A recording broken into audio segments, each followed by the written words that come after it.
खौफ क्या है? हर वो चीज़ जो आपको आपके इरादे में कमज़ोर कर दे, वो खौफ है। मंजिल से आगे बढ़कर मंजिल तलाश कर, मिल जाए दरिया तुझको तो समंदर तलाश कर। कौन कौन जानता है कि मंजिल क्या होती है? आप में से कोई अगर फर्स्ट ईयर में पढ़ रहा है तो उसकी मंजिल ये है कि उसमें अच्छे नंबर और अच्छे मार्क्स के साथ कामयाब हो जाए, ये मंजिल है। जो ये समझता है कि ये मंजिल है कि हमने इस दुनिया में भी कामयाब होना है और आखिरत में भी कामयाब होना है, ये मंजिल है, वो हाथ खड़ा करें। सही है। ये जो आधा हाथ खड़ा करते हैं, इसकी क्या वजह है? आप डर रहे हैं क्या? मुसलमान तो दुई में नहीं होता। आप मुसलमान हैं ना सब? अल्हम्दुलिल्लाह। हाँ, ये बात ज़बरदस्त। अच्छा, तो मुसलमान जो होता है ना, मुसलमान या इधर होता है या उधर होता है, यानी वो ये वाला इशारा नहीं करता, वो यूं करता है या उसका हाथ नीचे होता है। तो आप में से कितने लोग हैं जो ये समझते हैं कि इस दुनिया में भी आपने कामयाब होना है अल्लाह और उसके नबी सल्लल्लाहु अलैहि वसल्लम की सीरत के असूलों के मुताबिक, और आखिरत में भी कामयाब होना है? यानी आप लोगों को ये क्लियर है कि मंजिल जो है वो यही है कि इस दुनिया में कामयाब होना है और इस दुनिया के साथ आखिरत में कामयाब होना है। तो गोया हमने ये जान लिया कि मंजिल क्या है। देखो प्यारे बच्चों, अभी आप पढ़ रहे हैं, आप जब घर से निकलते हैं तो आपके वालिदैन आपको समझाते हैं कि आपने आज अच्छे तरह से अपना होमवर्क करना है, जो उन्होंने दिया है उसको करना है और लोगों के साथ अदब और अखलाक के साथ पेश आना है। लेकिन इस सब के साथ साथ जब आप घर से निकलते हैं तो खौफ होता है। खौफ होता है ना, यानी डर होता है कि अगर आज मुझे सबक मैंने जो रात में याद नहीं कर सका, कोई गेम खेलता रहा, कोई वीडियो देखता रहा, कोई किसी के साथ गप्पे मारता रहा, नींद आ गई, सर में दर्द हो गया, बुखार हो गया, सो एंड सो, कोई वजह भी हो सकती है, तो उसके नतीजे में आपको क्या होगा कि आपको एक खौफ आएगा ना।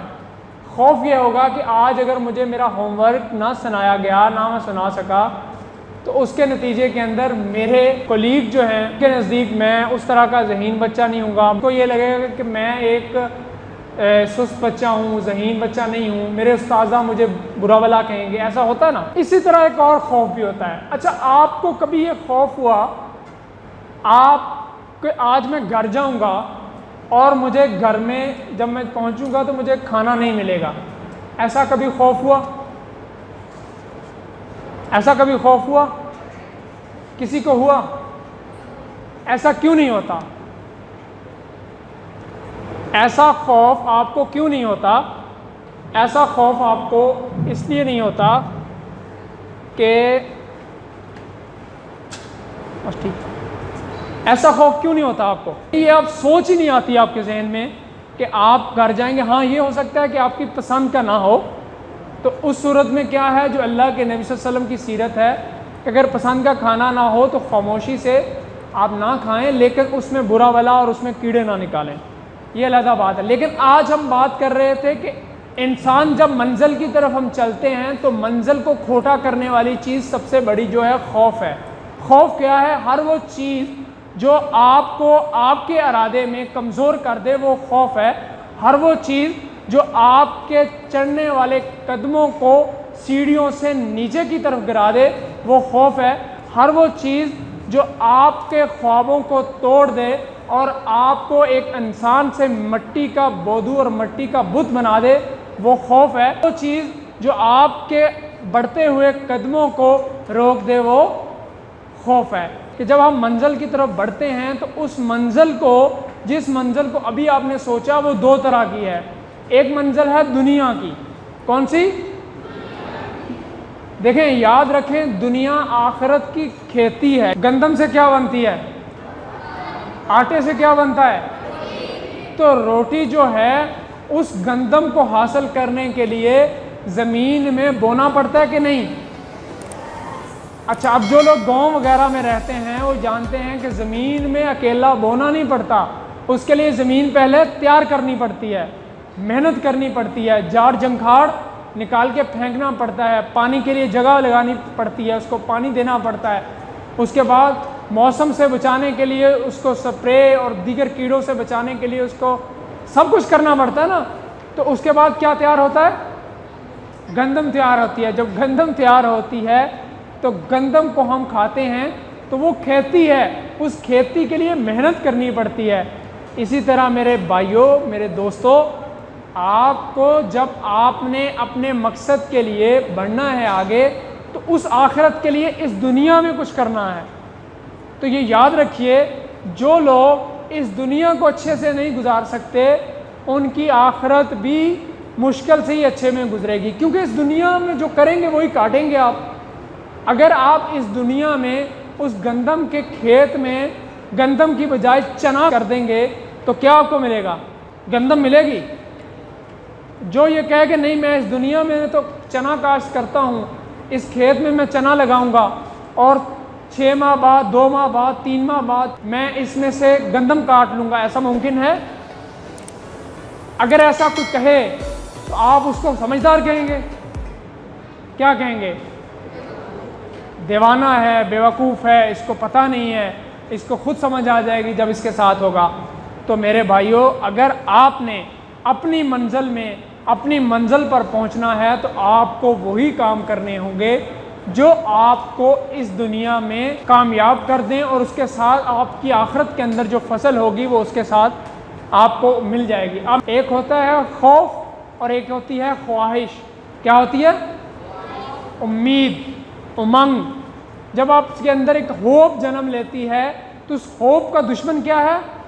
खौफ। जो आप मंजिल की तरफ जाने वाले लोगों को रास्ते में खोटा करने वाली चीज़ें हैं, हर वो चीज़ जो आपको आपकी मंजिल से दूर कर दे, वो आपकी दोस्त नहीं हो सकती, वो आपकी दुश्मन होगी। तो मेहमान आए और आपके मेहमान आकर गर्मी में वो प्यासा आता है और आप उसको पानी भी नहीं पिलाते, क्या ऐसा मुमकिन है?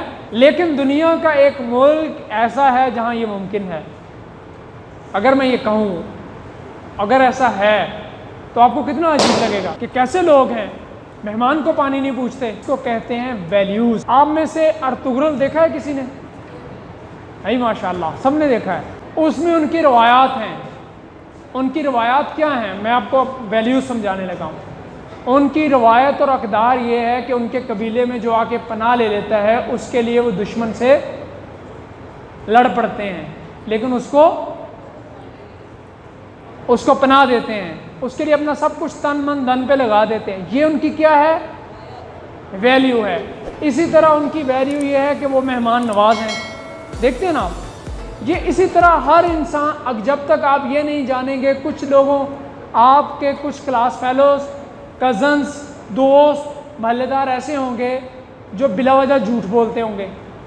ऐसे हैं? ऐसे कुछ दोस्त अहबाब आपके जानने वाले हैं जिनको झूठ बोलकर मज़ा आता है, यानी वो हर बात पर गलत बात करेंगे बिला उसके अंदर उसका कोई मकसद हो कि ना हो। अच्छा, इसी तरह आपके अच्छे दोस्त होंगे जो हमेशा सच बोलते होंगे। बताने का मकसद ये है कि जब आप अपने लिए जिस काम को करते हुए एक पैमाना मुकर्रर करते हैं, एक असूल मुकर्रर करते हैं, एक असूल से ज़्यादा आप वो चीज़ मुकर्रर करते हैं जिसके ज़रिए आप नाप सकते हैं। आप में से कुछ लोगों को ग्लासेस लगे हुए हैं ना, ये ग्लासेस लगे हुए हैं ना। अच्छा, ये ग्लासेस क्या करते हैं? ये जिन लोगों की थोड़ी आईसाइट वीक है उसको इन्हांस करके आगे कर देते हैं, ऐसे ही है ना। अच्छा, इसमें से आप ज़रा आए ना, ये जो ग्लास साफ़ कर रहे हैं आप मेरे पास आए, अभी हम इसका एक्सपेरिमेंट करते हैं। इधर से। अच्छा, ग्लासेस में से जब आप देखते हैं, क्योंकि आप सबको नहीं लगे हुए, इनको लगे हुए हैं, इनसे हम पूछते हैं, अस्सलाम वालेकुम, क्या नाम है आपका? अब्दुल्ला। अच्छा अब्दुल्ला भाई, ये बताएं कि जब हम ग्लासेस में के बगैर आप देखते हैं तो आपको कैसा नज़र आता है? बहुत ही धुंधला नज़र आता है। दोबारा बोलिए। धुंधला नज़र आता है। धुंधला नज़र आता है, यानी आपको दूसरों के नाक जो है वो अजीब सा नज़र आता है जी। उसके बाल जो हैं वो भी अगर बड़े सिल्की सोए हों तो वो भी सिल्की नज़र नहीं आते। नहीं सिल्की। तो साबित हुआ कि अगर ये ग्लासेस से हट के देखेंगे तो इनको असल वो वाली जो कुदरती तौर पे आपकी शक्ल है वो नज़र नहीं आएगी।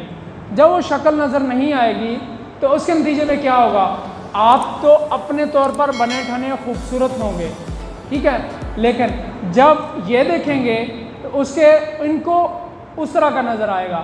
तो गिलास, हम जिस असूल को, जिस काम को, जिस भी चीज़ को अपने बाइबिल्टन, अपने जो बैकेंड पे चीज़ है उसके ज़रिए परख कर अपने तौर पर उसको रिसीव करते हैं, उसको वैल्यू कहते हैं। मंजिल को पाना है ना, मंजिल को पाना आसान नहीं है। दोस्त वो होता है जिससे हर खुशी गमी की बात आप शेयर करके अपने दिल को हल्का समझते हैं, यानी जिसको आप अपनी हर बात शेयर कर लेते हैं। वो वासिफ अली वासिफ साहब एक बहुत बड़े बुजुर्ग गुजरे, उन्होंने कहा हर हाथ मिलाने वाला दोस्त नहीं होता। तो क्यों नहीं होता? वो आपका वाकिफ़कार होता है, वो आपका जानने वाला होता है, लेकिन दोस्त नहीं होता। दोस्त तो एक बहुत बड़ा दर्जा है। दोस्त सेट करने के लिए जो आपका क्राइटेरिया है कि आपको कोई चीज़ लिखते तो नहीं है ना कि मैं इसको दोस्त बनाऊंगा, इसमें ये वाली बातें हैं, किसी वजह से वो दोस्त बन जाता है आपको। बाज़ औक़ात आप देखते हैं कि ये दोस्त इसलिए बन गया है कि क्रिकेट बहुत अच्छी खेलता है, ठीक है ना, ये बाइक बहुत अच्छी चलाता है, ये आपको टाइम देता है, ये आपकी कोई मदद करता है, तो किसी वजह से वो दोस्त आप बनाते हैं, सेलेक्ट करते हैं ना। अब हर्न के अंदर अल्लाह ताला ने उसकी जो नाफ होती है, उस नाफ के अंदर एक चीज़ रखी होती है, उसको कहते हैं कस्तूरी। क्या कहते हैं? दुनिया की सबसे महंगी तरीन जो खुशबू है वो उस कस्तूरी की होती है, जो हर्न की नाफ में पैदा होती है। लेकिन हर्न उस कस्तूरी की खुशबू को ढूंढने के लिए जंगलों में भागता फिरता रहता है, और वह वो ये देखता है कि ये कहाँ से मिलेगी। हालांकि उसकी नाव में रखी होती है, लेकिन वो ये नहीं जानता, ठीक है। वो उस खुशबू को ढूंढने के लिए सारी उम्र भागता रहता है, लेकिन उसको जान ही नहीं पाता। इसी तरह घोड़ा देखा है आपने? घोड़ा तो देखा होगा ना, अर्तुगरुल में तो बहुत देखते हैं आप। अच्छा, घोड़े की वफादारी मशहूर है ना कि लॉयल होता है बहुत ज़्यादा। घोड़े की पावर आज तक दुनिया में कोई मालूम नहीं कर सका, यानी खुद घोड़े को मालूम नहीं है, घोड़ा नहीं जानता कि उसके अंदर कितनी ताकत है, ठीक है। अगर उसको ये मालूम हो जाए कि मेरे अंदर इतनी ताकत है तो उसको काबू करना नामुमकिन है।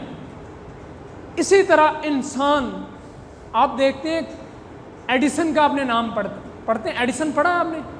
ये बल्ब जिसने ईजाद किया, पढ़ा है? तो वो कहता है कि मैंने पता नहीं कितनी हज़ार ईजादों के बाद इस बल्ब को ईजाद करना चाह रहा था, लेकिन इस बल्ब को ईजाद करते करते उसने हज़ार इजादें और की, और चीज़ें इन्वेंट करता गया इस बल्ब को बनाने के लिए। किसी ने पूछा कि तुमने तो एक बल्ब बनाने के लिए इतना वक्त ज़ाया किया, तो उसने कहा इतना वक्त ज़ाया नहीं किया, मुझे अल्लाह ने, यानी वो क्रिश्चन था तो उसके नज़दीक अल्लाह का, हाँ वो खुदावंद कहते हैं, मुझे खुदावंद ने बाकी चीज़ें हज़ार नवाज दी और उसके बाद ये बल्ब को नवाज दिया। तो इंसान के अंदर, आपके अंदर, आप कायनात के अंदर एक कायनात है। आप रात को आसमान पे देखें तो कितने सियारे होते हैं, छोटे छोटे होते हैं ना। आजकल चांद निकला हुआ है, चांद जोबन पे होता है, तो पिछले पहर आप जब उठते हैं फजर से थोड़ा पहले, और याद रखें जो लोग सूरज निकलने के बाद उठते हैं वो हमेशा सोते हैं, और जो सूरज निकलने से पहले उठते हैं वो हमेशा सूरज से ज़्यादा उभर के सामने आते हैं। असल पोटेंशियल वो पाते हैं दुनिया के अंदर, नाम वही कमाते हैं जो अपने आप को काबू में रख लेते हैं कि आप इंजीनियर बने, डॉक्टर बने, बिजनेसमैन बने, प्रो मैक्स लें, प्रो मैक्स अल्ट्रा लें, जो मर्ज़ी लें, लेकिन उसके साथ साथ एक चीज़ जहन में रखें कि आपका इखलाक अच्छा हो, आपके किरदार पर उसका अच्छा असर पड़े, और जहां आप जब भी जाएं आपके जहन में ये चीज़ हो कि अल्लाह रब्बुल इज़्ज़त के यहाँ या अल्लाह के नबी सल्लल्लाहु अलैहि वसल्लम के क़यामत के रोज़ जब हम पेश होंगे तो शर्मिंदा नहीं होंगे, सुरखरू होंगे। तो कैसे होंगे? जब आप ये करेंगे कि हर काम के अंदर खैर का मामला हो,